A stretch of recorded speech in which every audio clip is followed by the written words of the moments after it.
ప్రార్థించకుండా ఉండడు. కానీ మనం చేసే ప్రార్థన మరి ఎలా ఉన్నది అంటే దేవునికి ఇష్టమైన ప్రార్థన, లేకపోతే మనల్ని మనం సంతోషపెట్టుకునే ప్రార్థన, లేకపోతే దేవుడు కాడికి చేరే ప్రార్థన, అంటే దేవుని సంతోషపెట్టే ప్రార్థన చేస్తున్నాము.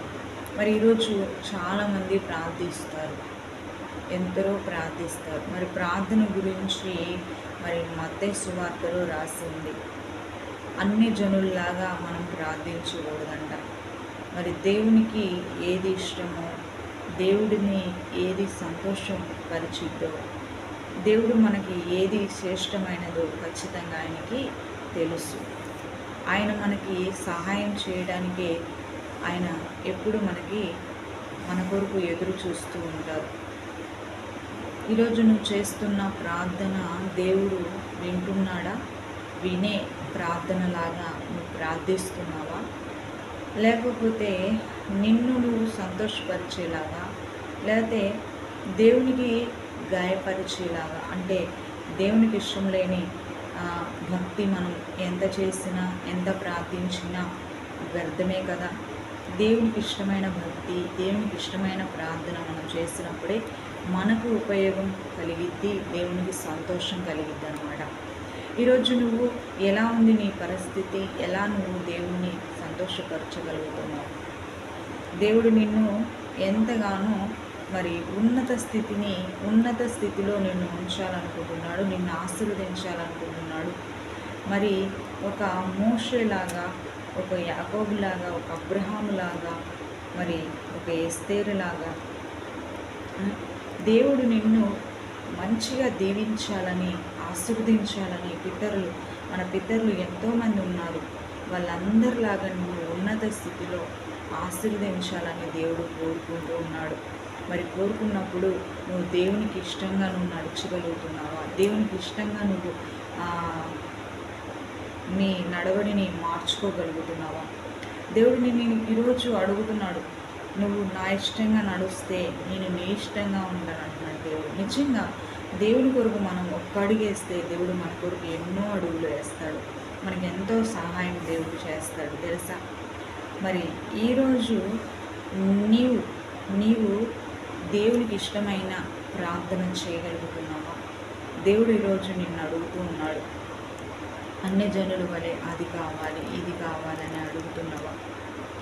మనకి ఏది కావాలో మనకు సృష్టించిన దేవుడికి తెలుసు అన్నమాట. మనము అడిగే అవసరం లేదు. అంటే మనం కోరుకున్నది దేవుణ్ణి అడగటం తప్పులేదు, కానీ ఎలా అడగాలో తెలుసా?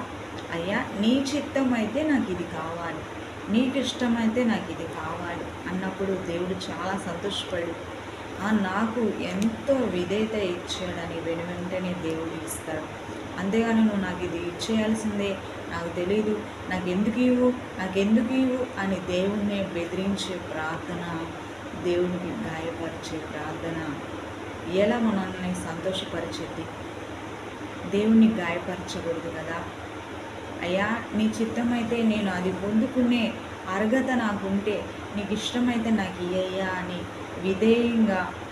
వినయంగా దేవుణ్ణి అడిగినప్పుడు దేవుడు ఖచ్చితంగా మన ప్రార్థన వింటారు, మనకు విజయాన్ని ఇస్తాడు.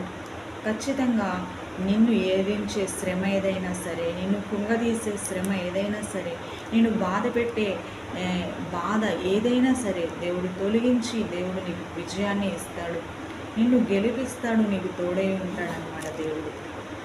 ఈరోజు నువ్వు ఏ సమస్యతో, ఏ బాధతో ఉన్నావో, ఏ కష్టంతో ఉన్నావో ఆ కష్టాన్ని దేవుడు తొలగించబోతున్నాడు. నీకు సమాధానాన్ని నీ కుటుంబానికి దేవుడు దయచేయబోతున్నాడు. ఈ వాగ్దానం ద్వారా దేవుడు మీతో మాట్లాడబోతున్నాడు అన్నమాట. దేవుడు ఇష్టమైన ప్రార్థన, దేవునికి ఇష్టమైన ప్రార్థన ఎలా చేయాలో దేవుణ్ణి అడుగయ్యా. నీకు ఇష్టమైన ప్రార్థన నేను ఎలా అడగాలి? నిన్ను గాయపరిచే మాటలు, నా మాటల ద్వారా నేను ఏమైనా మాట్లాడుతున్నానేమో, నన్ను సరిచేయి తండ్రి, దేవా నన్ను సరిచేయ్యా, అయ్యా నన్ను బాగు చేయి తండ్రి అని దేవుని అడగగలుగుతున్నావా? మనము దినమెల్లా దేవుణ్ణి అడుగుతూ ఉండాలి. చూడండి, మరి దావీదు ఎంతగానో ప్రార్థించారు. ఆ దావీదు కీర్తనల్లో దావీదు ప్రార్థన చేస్తూ ఉంటే దేవుడు ఎంత చక్కగా ఆయన ప్రార్థన ఆలకించి ఆయనకి విజయాన్ని దయచేశారు. ఎందుకో తెలుసా? ఆయన ఎంతగా తగ్గించుకొని దేవునికి ఉన్నత స్థానాన్ని ఇచ్చారు కాబట్టి దేవుడు ఆయనకి ఎంతగానో దేవుడు విజయాన్ని ఇచ్చారు దావీదు గారికి. మరి నీకు కూడా విజయాన్ని ఇవ్వాలంటే, నిన్ను గెలిపించాలంటే దేవుని ఉన్నత స్థానం ఇవ్వాలి. ప్రార్థన చేసినప్పుడు, మనం ప్రార్థించినప్పుడు దేవుడికి ఉన్నత స్థానం ఇవ్వాలి. మనం